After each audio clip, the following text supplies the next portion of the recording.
At dahil hindi pa nga tayo nakakatikim ng pagkain na niluto sa may kawayan, kasama si Consel Kukoy, susubukan natin. Tara, tikman natin. Let's go! Another day, another laboy na naman ang gagawin natin. And syempre, mga kalaboy, kakaiba naman yung gagawin natin today kasi nga, susubukan natin magluto ng adobong baboy gamit ang kawayan. Kung nasubukan nyo na nga ito, paki-comment down below kung nagusto nyo ang lasa ng pagkain na niluto sa may kawayan. At bago nga tayo magtuloy ay shoutout muna. Shoutout kina Charmy Vistan, Crisanto Bernabe, Robert Cuento Penamura, at syempre sa Cuento family. Thank you for watching. Hi sa inyo dyan. Going back mga kalaboy, dito nga sa Barangay Tungkod, Santa Maria, Laguna, nakakita kami ng kawayan na pwede nating magamit pagluto ng ulam. Kaya nanghingi na nga tayo dito.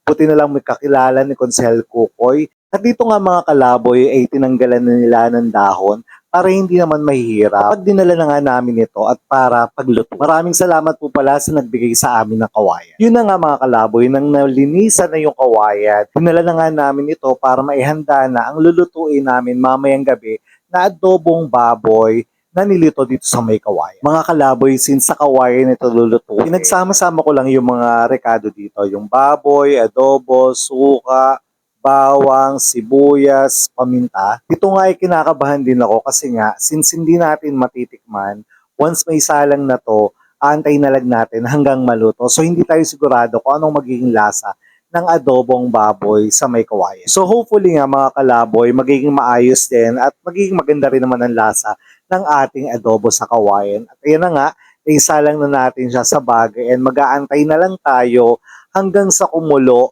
ang adobong baboy. And of course, meron din tayo ditong kanin kasi para matikman din natin kung ano yung lasa ng sinaing sa may kawayan. At sana nga mga kalaboy, maging successful naman itong niluluto natin ngayon. And finally mga kalaboy, naluto na nga ang adobong baboy sa may kawayan together with the rice. So dito nga mga kalaboy, nilinisan muna ni Konsehal Kukoy yung kawayan bago niya isalin yung adobong baboy dito sa may lalagyanan. And dito pa nga lang mga kalaboy, inaamoy ko na siya.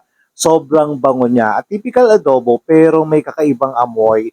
Amoy kawain. So sobrang bango ng aroma niya. And dito pa nga lang nakakagutom na gusto ko nang kumain. At nang maisali na nga ni Konsehal Kukoy yung adobong baboy dito sa may lalagyanan. Next naman is yung rice para mai-prepare na natin at kumain na tayo, medyo nakakagutom na rin. So ayan mga kalaboy, tingnan muna natin yung adobong baboy sa may kawayan. And of course, later on, matitikman natin kung masarap na ba ang adobo. At syempre mga kalaboy, hindi naman tayo makakakain kung walang kanin. And dahil nga sa kawayan, niluto ang ating ulam, of course, hindi rin magpapahuli ang kanin. And ayan, binuksan na nga at yun na nga kami sa dahon ng saging later kakain para mas ma-feel namin yung experience ng pagkain na niluto sa may kawayan at kakain sa may dahon ng saging. And just to share na rin sa inyo na hindi lang yung adobong baboy ang mabango kasi etong kanin, yung niluto sa may kawayan, napakabango niya. Para siyang amoy pandan na basta yun nakakagutom na kasi mabango siya, masarap, together with adobong baboy na kinain dito sa may dahon ng saging. At yun nga, dahil gutom na kami, unfortunately, hindi na namin na-video pagkain namin dito. And also, para nga pala sa mga bago lang sa channel ko, please don't forget to follow, share, and like na rin ng channel na ang... Ako sila, boy,